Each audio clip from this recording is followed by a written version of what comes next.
Локалната власт на Кочани, предводена од градоначалникот Ратко Димитровски, продолжува да спроведува политика на непотизам и партизирање на администрацијата во општината.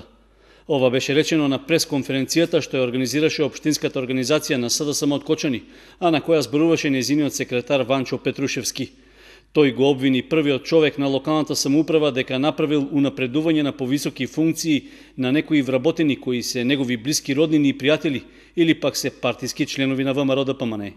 Граѓаните се сведоци дека деновиве во пресред на престојните локални избори градоначалникот и секретарот на општината потпишаа решенија со кои 11 лица ги унапредуваат на повисоки функции.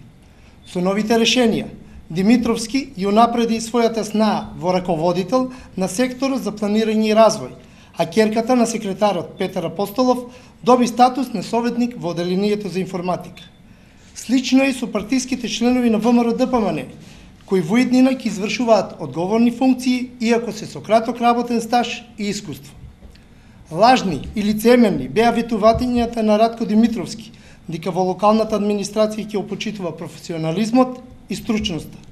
Со ова се докажува дека за сите овие години тој работеше само за себе, за семејството и партијата. Доаѓа време кога тој и неговата партија ќе понесат политичка одговорност за своето неодговорно работење. Петрушевски додаде дека наесен граѓаните на Кочани ќе можат да изберат нова локална власт предводена од СДСМ, а која ќе се грижи за сите граѓани и ќе стави крај на непотизмот и на личните и партиски интереси.